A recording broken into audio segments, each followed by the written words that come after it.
Well, welcome to today's webinar on a startup's guide to determining market fit and value messaging. My name is Jaclyn Maney, and I'm the marketing manager here at Rook Quality Systems and the moderator for today's event. We have a really great presentation planned for you all today with two amazing presenters, Kyle Rose from Rook and Natalie Freels from InsightHealth Consulting. Before we dive into the presentation and let our speakers briefly introduce themselves, I just want to touch on a few housekeeping items. First, today's webinar will be recorded and will run for about 60 minutes and will conclude with a Q&A session at the end. I encourage you all to send in any questions that may come up at any time throughout the presentation, and we will address them at the end of the presentation at the Q&A session.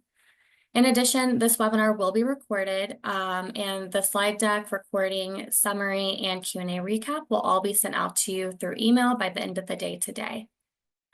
All right, so now I'm going to pass it over to Kyle and you can go ahead and introduce yourself real quick. Sounds good. Thanks, Jaclyn. Yeah.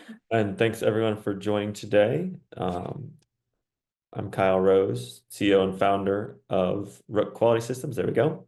My background, originally chemistry and biology, went to work in industry. So worked for diagnostics and a few different contact lens companies, and really saw a need of supporting companies with their quality and regulatory strategy. We saw that a lot of companies, especially early stage companies, were getting advice that was for bigger companies or getting quality systems that really didn't fit what they needed. And we thought there was a great opportunity there on the consulting side to support small companies with efficient quality and regulatory support and help them through the process of creating quality system, design file, risk file, all those things. So I started Rook 13 years ago now. And since that time, we have supported hundreds of companies, everything from 1 to 2 person startups to Fortune 500 companies on all aspects of quality, regulatory, software, diagnostics, a little bit of everything. We're also dedicated mentors for all types of incubators, hospital systems, accelerators, and universities. The Rook team has grown quite a bit. So it was just me part-time for a while. Now we have close to 40 consultants. Everybody's spread out around the US, and we also have an APAC branch based in Taiwan. We support all types of medical device quality and regulatory. So everything from the very initial quality system creation design through to your design file, your risk file, testing leading to your regulatory submission. We also support a lot of companies with a supportive quality manager and quality engineer role. So you can actually outsource a lot of your quality team to Rook, and we can run that for you efficiently and remotely. So you don't need people on site to run your quality system. So that's an overview on Rook. We'll have some more information on specific steps, passing it over to Natalie. Hi, everyone, and thank you so much, Kyle, and the awesome team at Rooks for inviting me here today. My name is Natalie Freels. I'm a physician assistant working in hospital internal medicine. And I started InsightHealth Consulting because when I began working with startups, I found that there was really a lack of clinician insight and clinician feedback. I've really enjoyed working with more early stage startups to late stage founders to really help them look at what is their market fit, how do we talk about value, and what are our adoption strategies. Outside of what I do with consulting, I do practice full time, and a lot of my interests have been in research, mainly with wearables working in the hospital, so like glucose monitoring or telemetry, as well as EHR optimization. That's a real passion of mine. So InsightHealth Consulting, we're an innovation strategy firm, and we help people navigate that ecosystem. We do US market and healthcare delivery education. A lot of founders aren't clinical or don't have a clinical background, and so we kind of fill that gap with helping educate them, as well as connecting them to other key opinion leaders in the field who can assist with this kind of, boots on the ground education. What does the landscape look like today? We help with value exploration and market fit validation. And we can also advise on evidence generation plans and really take all of that information to help develop a real clear value messaging that really takes you forward through all stages from R&D to working with great people like Kyle on regulatory and quality. The clear value message is going to be essential to success. Yeah, so today we're going to just kick off with Natalie discussing how do you go about defining your market fit? And then from there, how do you craft the right messaging strategy in order to, gain traction and appeal to the right key opinion leaders and key stakeholders. And then Kyle's going to dive into determining your regulatory strategy. And then we'll conclude with key takeaways from today's session and then the Q&A session. Great. So we'll start with, what is your market fit? And what I like to start with is a pain point. What is the thorn in the side of either yourself, if you've dealt with this clinical problem, or with the team that you're working with? So what is the core problem? What is the basic issue that limits quality or cost of care? What is your core clinical need? And I find that a lot of startups, forget to define this in the early stage, or they're already thinking about, total available market, or all the fun new features their device could have. But we cannot skip this absolutely essential first step. What is the basic issue that either limits the quality or the cost of care that your tech is going to address, right? And the first step is, be really intentional about self-education. You don't know what you don't know, right? So we need to understand how healthcare is delivered in the US, and really have a pretty good understanding of what is the medical condition that we're working with here. What is the underlying disease or disease state or normal, physiology that we're trying to address or augment or help or monitor? And then, of course, baseline information on products that are already on the market that do attempt to solve the clinical need. And throughout this process, we're constantly assessing and reassessing, right? We want to observe, talk to people who are going to use this tech, right? Talk to people who are currently using, market predecessors. What do they think about it? What do they like? What do they don't like? How are we engaging with clinicians who are in the trenches, right? And then this includes patients, to be completely honest, right? If our patients are also interacting with whatever med device we're developing, we need to get their feedback on people who have used similar ones before.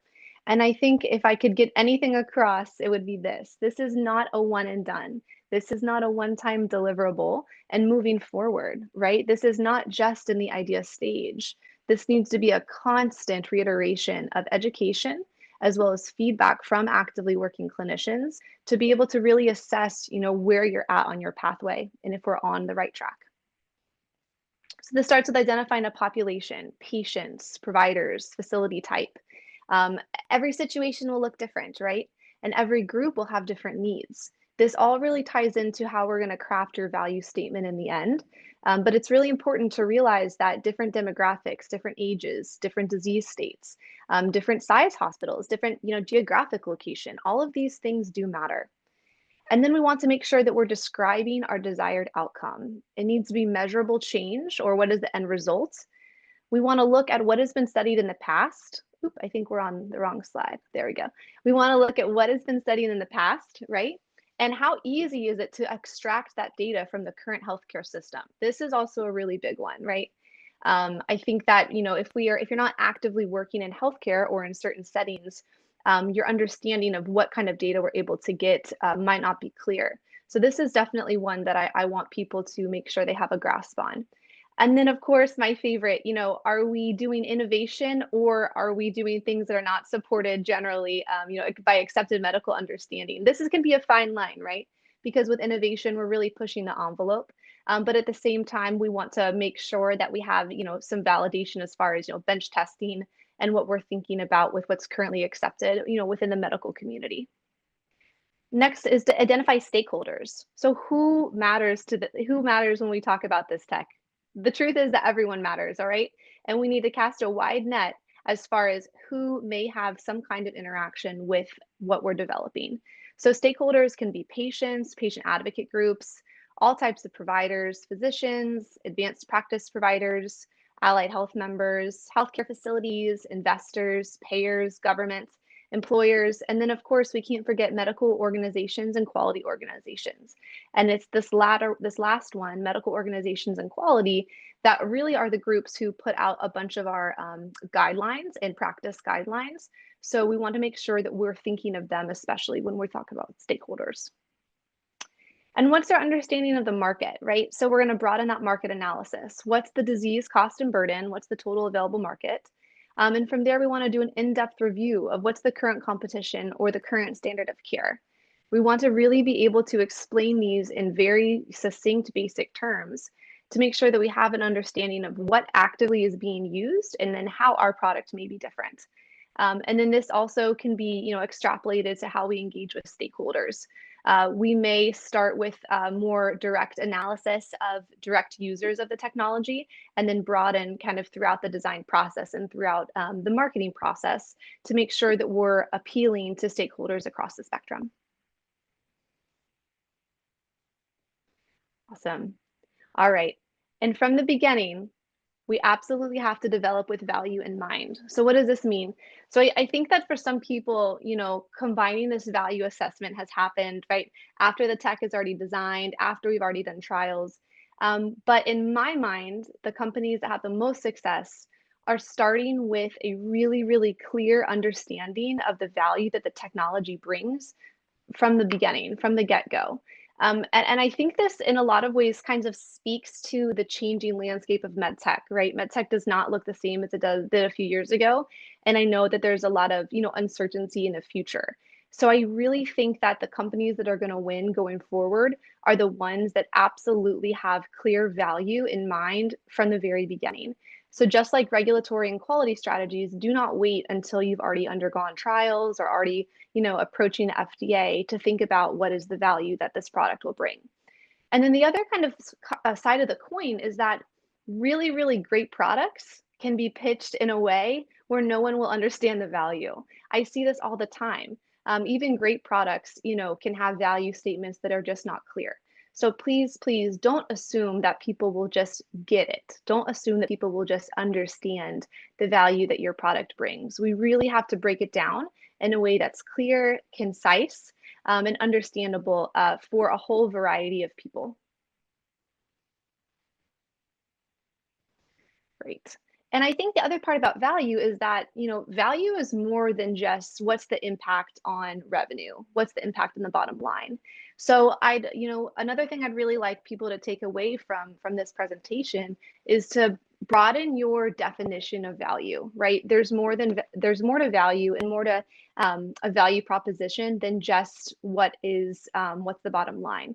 So of course, this is clinical impact. What is the clinical utility? What are the health outcomes that happen after the deployment of this tech? What is the non-clinical impact? So what is the benefits for the patient or the caregiver? A big one is patient experience. Hospitals and healthcare systems and private offices really do care about patient experience metrics. This is a huge value component that I think sometimes gets forgotten. Of course, revenue and costs, this goes without saying. Another big one, number 4, is care delivery. So how does the deployment of this innovation affect the workflow? And I think that clinical workflow, kind of going back to intentional self-education, clinical workflow is a huge part of educating yourself on the current delivery of healthcare that I do think a lot of people miss. Clinical workflow can be challenging to address and to change, but if we can understand how our target market currently does things, we'll have a better understanding with what problems we can help solve or how this tech could successfully be deployed. And then, of course, broader speaking, what is the public and population impact, and then environmental impact? We see that that's making more of a center stage, or at least coming up onto what is included in value proposition traditionally. Environmental impact is becoming more important to groups, especially with supply chain. All right, so putting it all together, right, we're going to craft this clinical value story, this value proposition. So again, we're going to start with that core problem. What is the basic issue that limits the quality or cost of care? We're going to use basic data on patient population or disease incidence, reference your understanding, since you did that intentional education on the US healthcare delivery and generally accepted medical disease states. We will have baseline information on products that attempt to solve the clinical need currently. And then this could either be things that are not present on the market, excuse me, or things that are on the market but do present a clinical gap. And the next part of the value proposition is, how does my product solve that clinical problem? How is my product the clinical solution? So we start with a explanation of the tech using basic terminology. So many founders, they're very, very smart. They're very, very problem oriented, and they know the ins and outs of what they've developed, right? But we need to be able to take that technology that you have worked so hard on, that your engineering team, your R&D team has worked so hard on, and we do need to simplify it down so that any of those stakeholders that we talked about, which represent a wide variety of educational backgrounds, could be able to understand. So we'll paint a clear picture of how your innovation meets these compelling value metrics. And remember, value is more than just bottom line.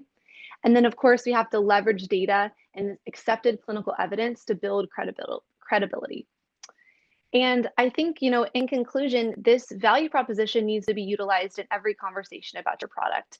And I think that that's, the nice segue into what Kyle is going to talk about with regulatory and quality, because your value proposition really should inform every stage. It should inform the conversations that you have as you're building your team. It should inform the conversations that you're having when you think about doing clinical trials, finding collaborators within a healthcare system. Absolutely, when you talk to investors, and then, of course, building this story when we talk about regulatory, the story of what's the value proposition, I think is going to be really compelling. Awesome. Thanks, Natalie. Just making sure if anybody has questions as we go, feel free to add those questions in the Q&A section. A lot of times we'll have a section at the end for questions, but we can also jump on some questions as we go. So if you have questions relative to certain slides or certain topics, please put those in the Q&A and we'll take those as we go. We'll also have a time at the end. So carrying on from what Natalie presented is, how do you determine your market fit and your value? A lot of that ties back to your initial regulatory goals and market goals for your device. So both specifically for med device, we have to have a regulatory path outlined that allows us to get our device to market. So one of the first steps and initial considerations of your getting your device to market is how to align your regulatory goals with your business objectives. This is something we work on a lot. We have a lot of companies that are either new to med device or kind of on the borderline of a class 1 or a class 2 or a class 2 or class 3 and are not exactly sure how to get their new device to market. So there's a lot of things that we can determine, work through with them to come up with the best path for their device. One of the first things is evaluate your product's innovation level. Is it a new device or is it something similar to other products on the market? This is really tied to the 510(k) pathway. So the FDA uses the 510(k) pathway for their class 2 devices, and this requires a predicate device for you to prove substantial equivalence to. Prior to determining whether or not you're a novel device or a product, you actually need to determine whether or not you're a medical device, right? So a lot of times we're seeing devices such as wearable software devices that have gone consumer market first with some general wellness indication, but then are looking to get into medical device with additional claims. We also have a lot of devices that are in the class 1 and are voluntarily wanting to go into class 2 to get that increased regulatory burden and testing through the 510(k) and to use that as a marketing goal. So there's a few different things you should look at when you're determining this business objective and how that ties back to your regulatory plan and your regulatory strategy. The risk classification aligns very closely with the classification levels. So lower risk products will be class 1, class 2, kind of medium risk, class 3, higher risk. I think it's also very important for companies to consider their international expansion early. So if you do have plans to go into other markets, or if you're international device coming to the US, it's really important to look at your development, look at the testing you plan to do to make sure that you're accounting for all these future markets that you plan to go into as you're setting up your quality system, setting up your verification and validation strategies, all of these things. So making sure that you plan ahead early with your business plan, business objectives to see where you're going. I think this can influence a few different ways. If you have investors that are in different parts of the world that are interested in getting your market into their region as well, if you have certain areas that use more of this type of device, regardless of what type of device it is, there are certain parts of the world that it might be used more. So you want to consider that when you're coming up with your business plan and how to get your device through those regulatory markets and which ones might be faster than others. This speed to market is also something that ties directly to generating revenue. So a lot of times when we're talking with companies, especially in the class one, class two, if you're able to get a device with lesser claims on the market as a class one device and start generating revenue, that might be a good initial path, especially for some startup companies that are struggling with funding or having a hard time fundraising. Get your device through with class one and then start to generate some revenue and some customer appreciation, things like that, some buzz. And then as you're doing that, build your class two device and you're testing, and then you can submit a few months, years down the road. The same approach can be taken for international. So there are some markets that are easier or faster to get into, depending on the audits or the regulatory burden. So that's another thing you can consider with the international expansion versus US initially. It also, we'll talk about a little bit later, for novel devices, it might be a little harder to get in the US rather than some other audit-based or regulatory classification rule-based requirements. Another thing to look at is your competitive benchmark and what's out there in the industry relative to your product. So what did your competitors do? How did they get to market? Where have they had success and really differentiating them, and then take a similar path?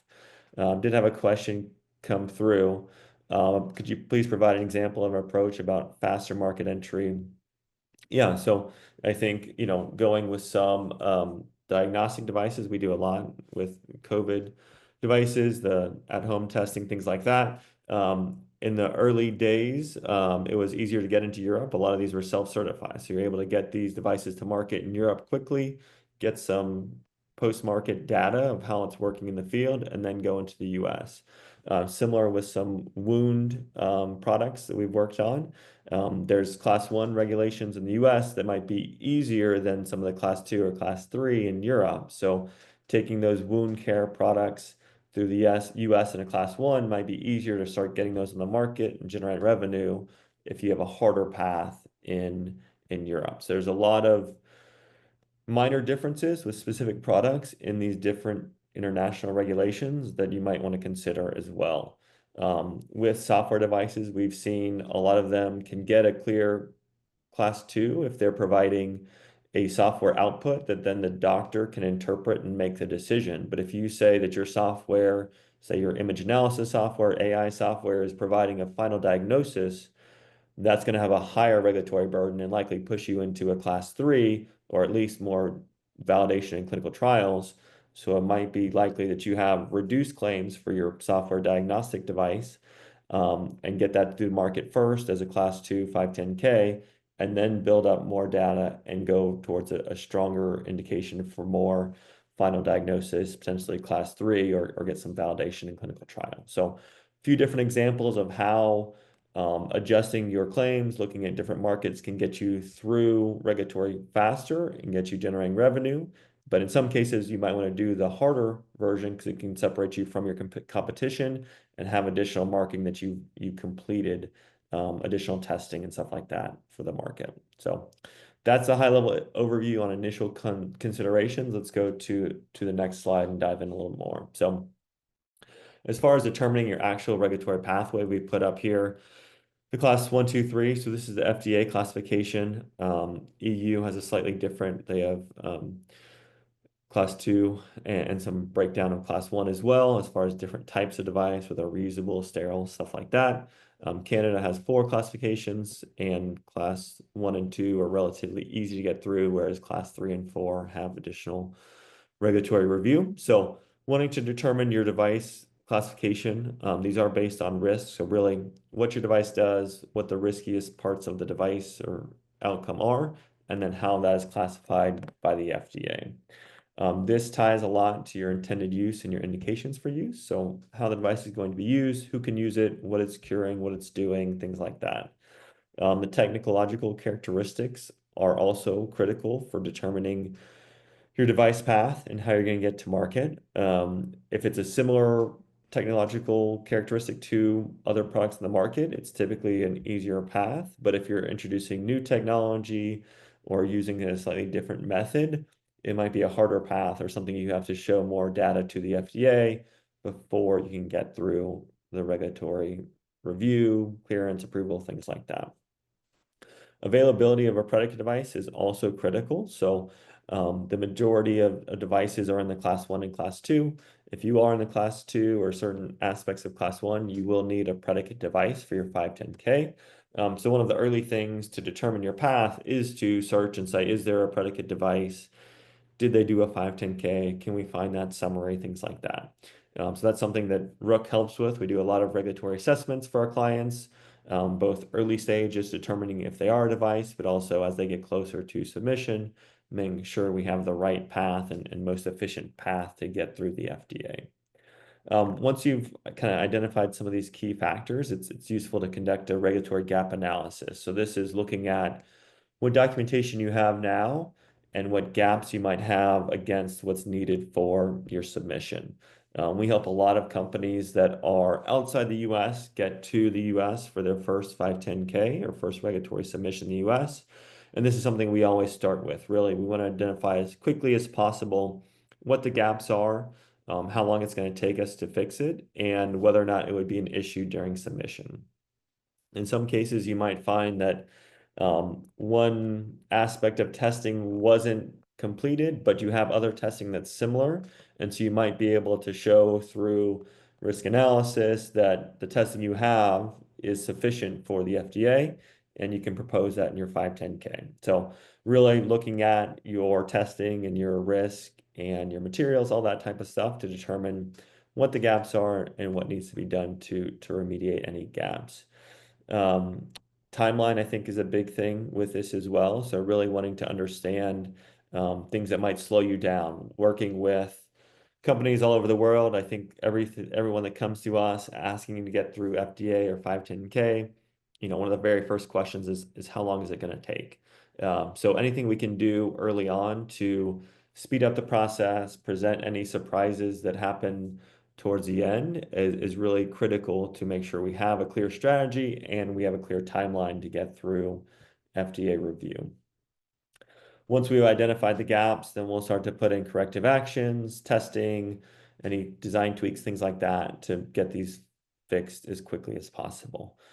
There's also potential for a pre-submission meeting. So this is a really useful tool, and we talk about it a little bit more detail in a few slides. But a pre-submission meeting, we can have a meeting with the FDA to discuss your testing strategy, your predicate strategy, your clinical validation. All of these things can be discussed with the FDA, and these are actually free as long as you submit the information and schedule a meeting with them for a pre-submission. So let's go to the next slide and talk a little bit about the different regulatory pathways specific to the FDA and the US market. So within the scope of the FDA, there are, like I said, class 1, 2, and 3.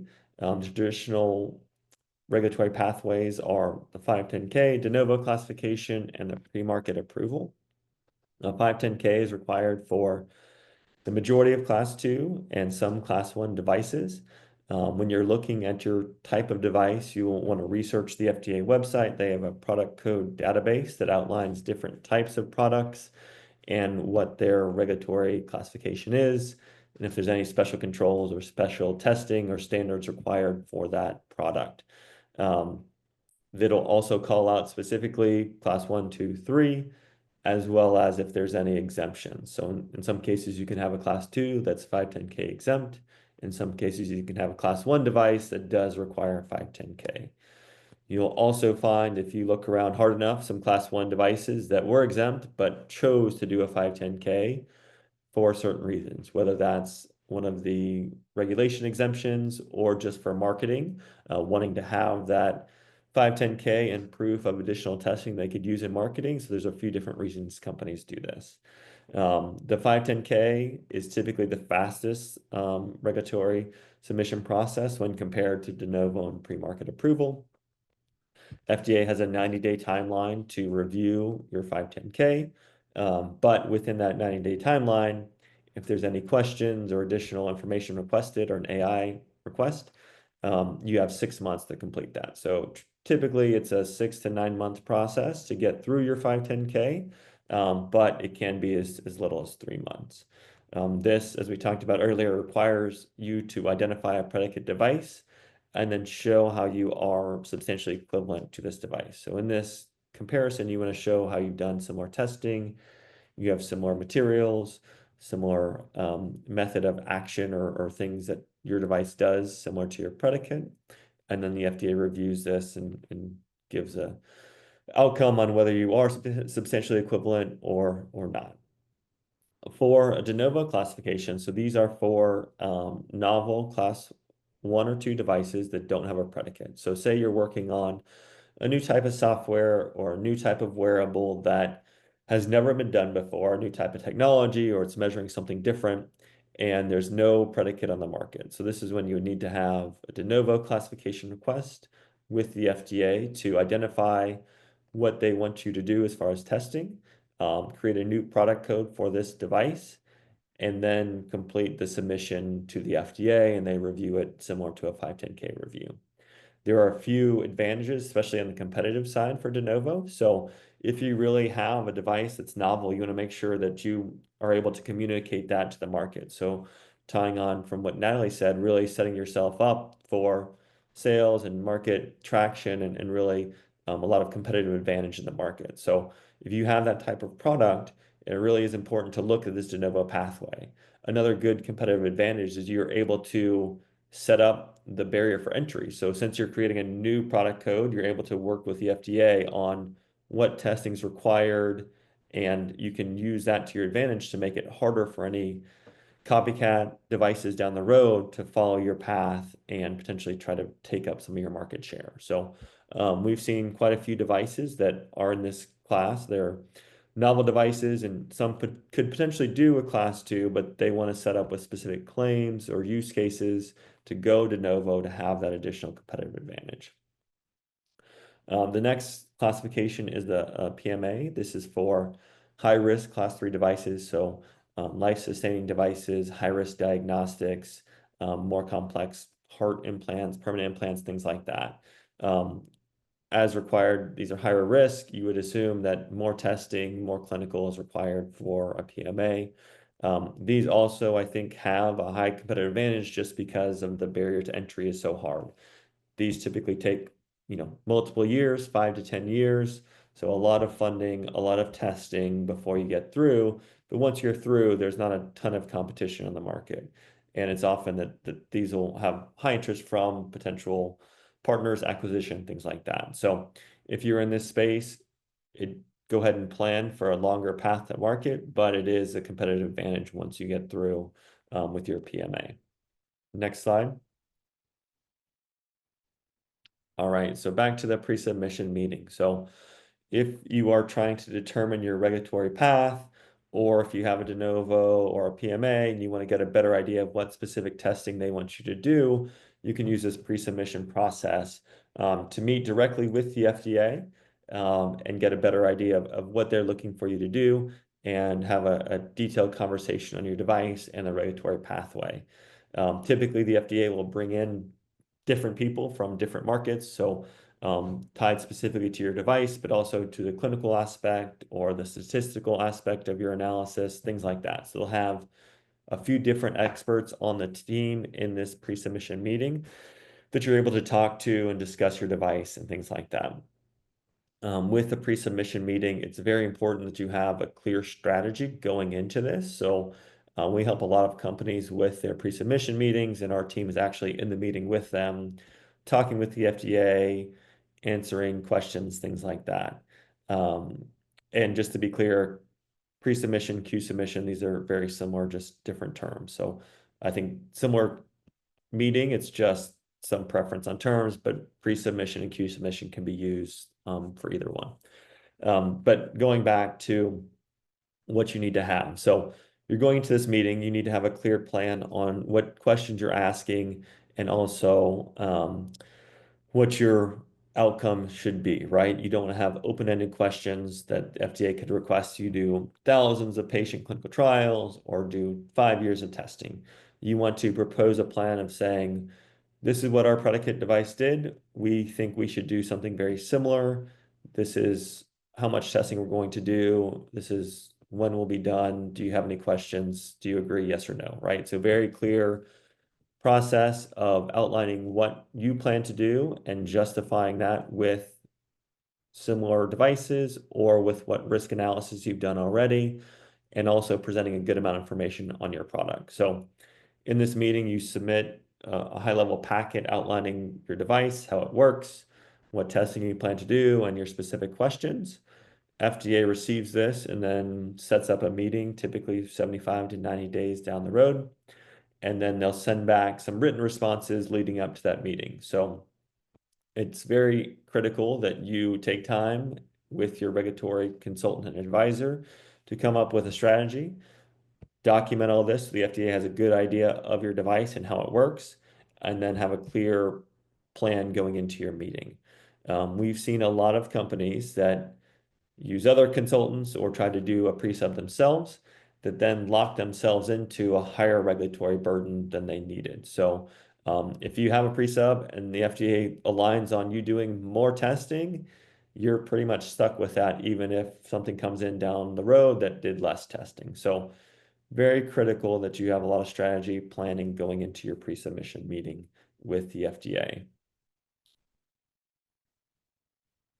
Regarding a local representative for a pre-submission meeting, you are able to go on site. I think since COVID, a lot of these have been in remote, so don't need an on-site or local representative. I think you can do the meetings remotely. I think if you have the capability, it is good to go on site, but the majority of the ones we've worked on have all been remote. Regarding kind of the next step, so high-level regulatory classification, all that stuff is kind of the initial, how do we get to market? There's a lot of back-end work that goes through the quality system that needs to be done through development, and then after you have clearance, maintain compliance with the FDA regulations. High-level regulatory standards to know that apply for medical devices. So the current quality system regulations outlined in 21 CFR Part 820. This is FDA regulation that calls out specific quality system requirements for design, documentation, training, packaging, manufacturing, testing, servicing of medical devices.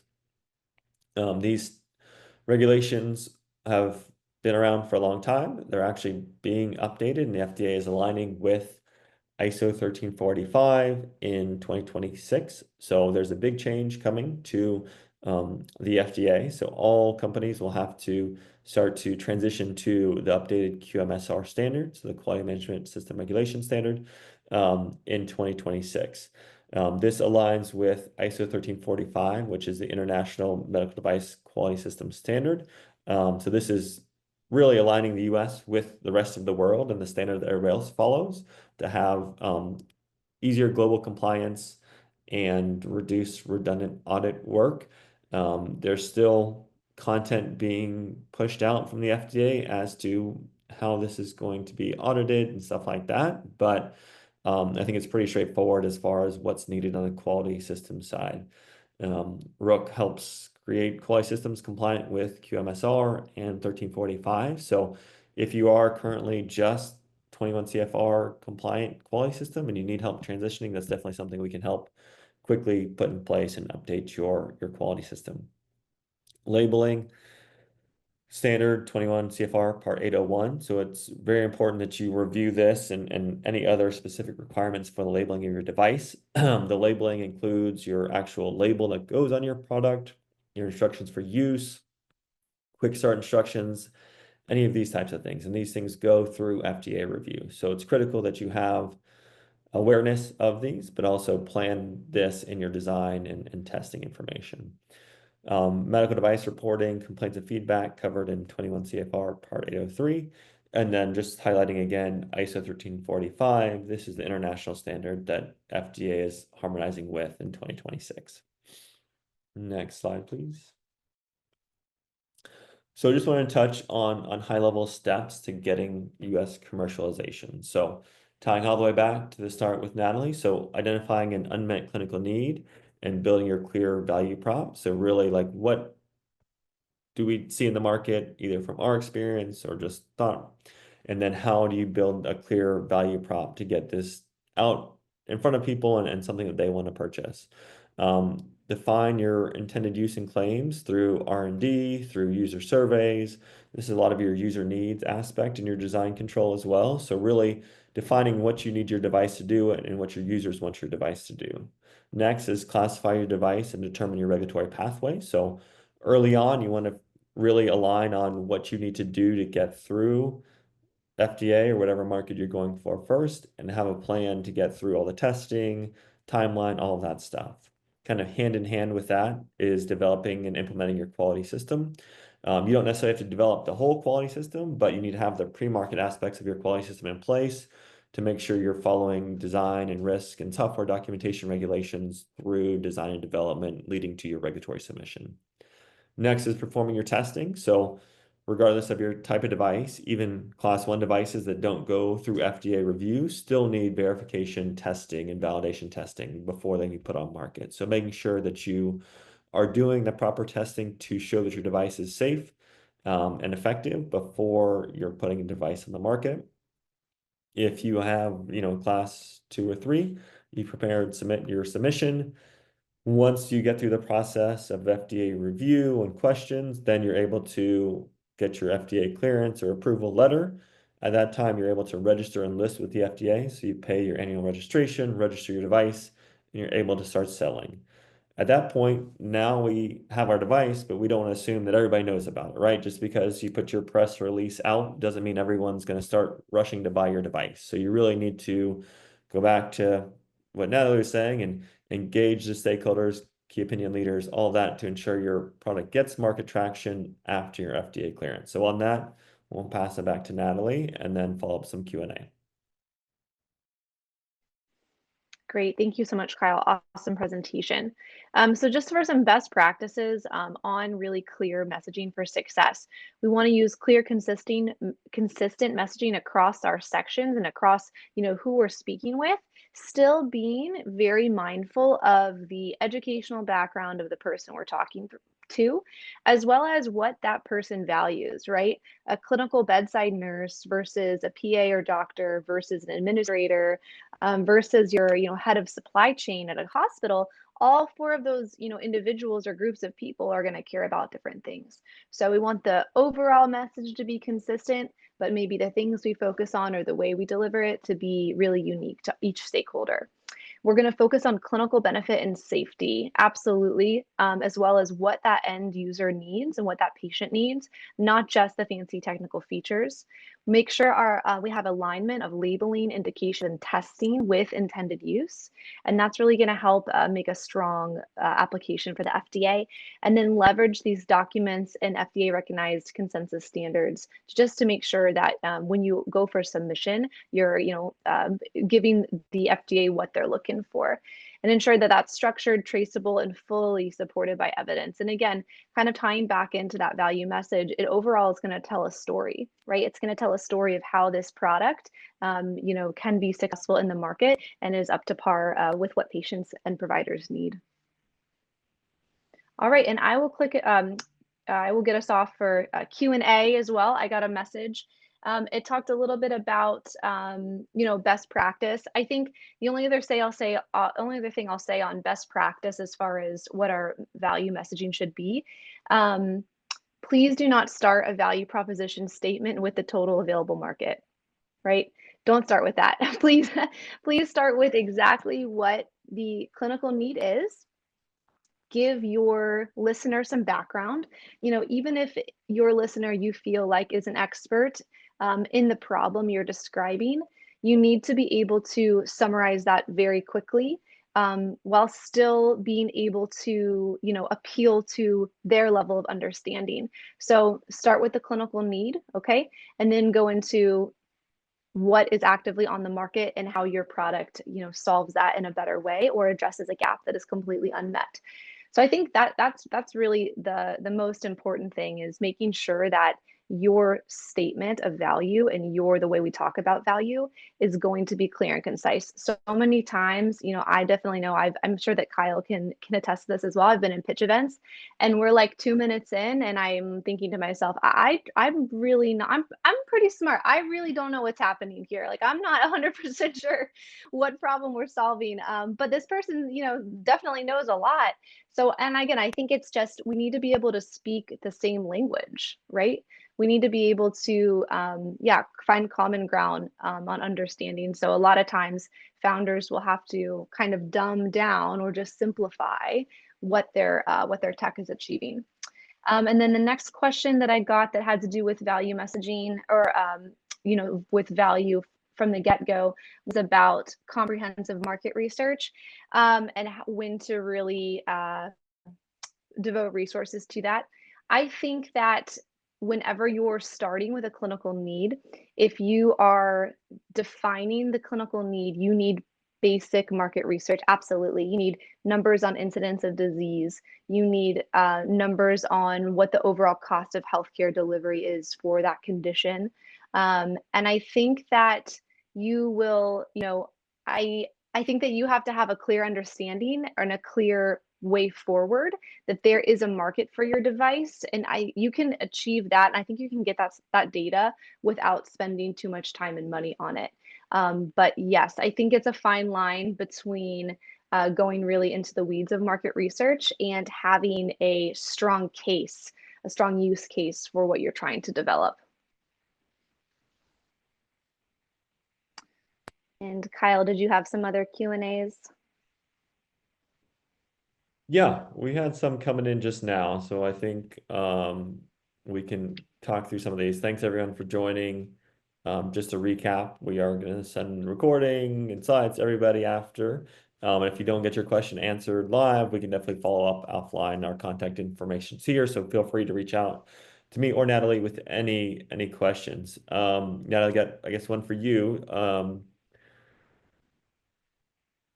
So from Jim, on priority of cost offset versus patient benefit to the payer hospital, if a sensor can reduce mortality of a dangerous procedure, does it still need to be the same price or less? So any thoughts Yeah, on? this is a great, yeah, I do. Yeah, I was actually just talking about this with a good friend yesterday. This is a great question, Jim. Thank you so much.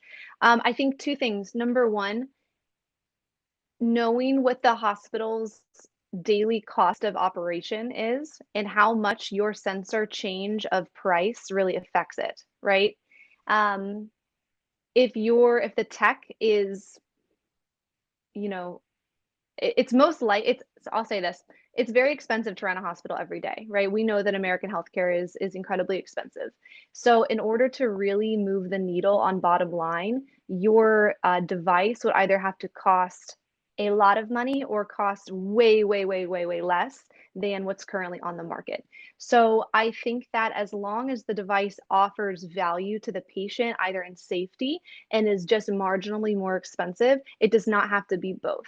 And I think that's a numbers game, right? The overall cost of running a hospital is so high, it's very unlikely that your device could bring that to a significant amount on their overall budget. Cost reduction is important, and again, when you pull in a lot of different pieces of cost reduction, that can have a huge effect. But kind of like an individual case, I find that, hospital systems want to look at the whole picture and paying, a little bit more for a device that's going to benefit either the patient, the clinician, the workflow, that a lot of times they're able to make, that justification in spending. But great question, Jim. I have another one on a similar topic. From Jason, do you ever find questions around reimbursement impact, intended use, indications for use statements? When we talk about, value, I think that there needs to be more to the value statement than just the reimbursement impact. I think that could be an important part of it, but I find that for a really compelling statement, there needs to be more than just what the impact on reimbursement would be. Kyle, do you have any thoughts as far as FDA on that? Yeah, we don't work a ton on the reimbursement impact, so it's not something that we cover. I think we do have partners we work with more specifically on reimbursement stuff, but we don't touch on that a lot because I know there's experts out there that do. So that's kind of our path. Yeah. Yeah. Yeah, I think that talking about how hospital systems will pay for tech is, is important, but I think there needs to be more to a compelling value statement than just that. Got it. All right, then we had a few as far as quality regulatory stuff. So from Divya, is there a defined list of certification bodies for ISO which FDA will accept? So um, the plan as we know it now is that even if you have ISO certification, you'll still get audited by the FDA to QMSR, which is the combination of FDA regulations and ISO. So as far as we know, currently there's not going to be an external certification. It's still going to be FDA auditors that are doing audits under QMSR. Even if you already have an ISO cert, they'll still come with the FDA auditors and do those specific audits. That is something that's been discussed that might change, and that's actually something I think might be a good idea. But for current status, and we know things can change quickly, that's the initial plan. Also, another question, will FDA accept foreign clinical data for submission? So we get this question a lot, both regarding foreign clinical testing as well as like analytical testing done outside the US. So under your biocompatibility, 60601, things like that. The answer is yes, as long as the testing is done in a certified lab or the clinical trial is done to US clinical trial standards or international clinical trial standards, right? So as long as your trial protocol and your clinical trial meets the requirements of FDA clinical trial, then you should be able to use that clinical data. In some cases, there's certain populations that might need to be done in the US, but for the most part, you can use external clinical data for your FDA submission. And then we have a question from Pranav. Can you please tell us about IDE approach for testing the devices? And do all devices require this?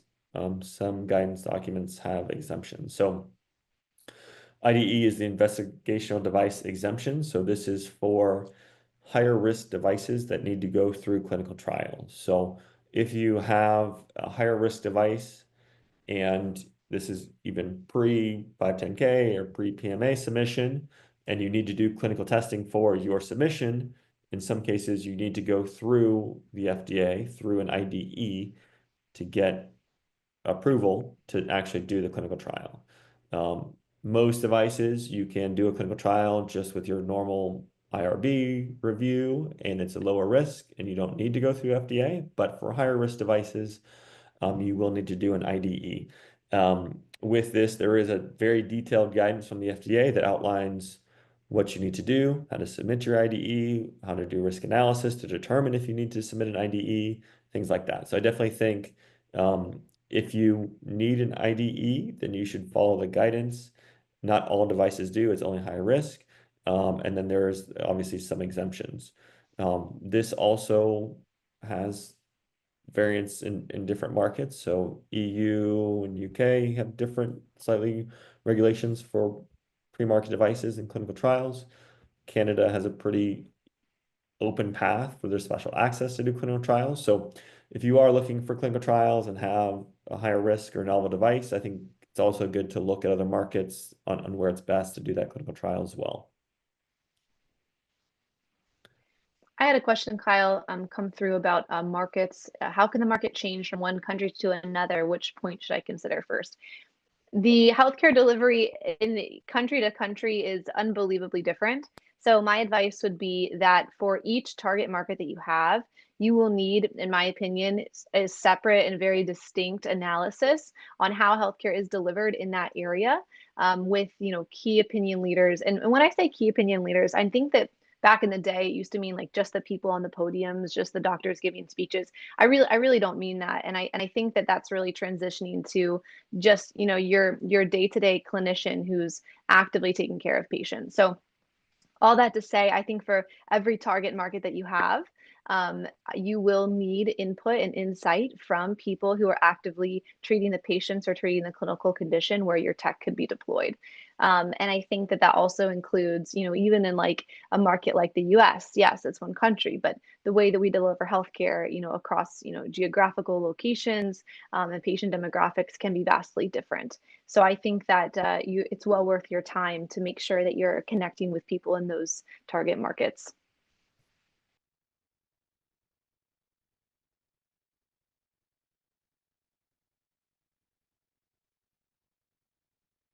All right, we got time for one or two more. So what is the definition of a breakthrough device?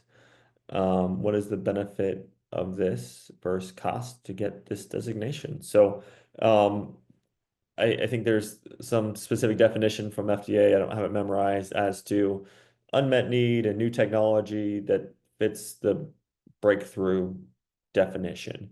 And I think as far as the benefit, there's a few, right? So I know there's some benefits as far as getting a reimbursement code, specifically within the quality and regulatory. If you do get breakthrough designation, you're able to meet with the FDA very frequently, right? Typically, like every other week, once a month.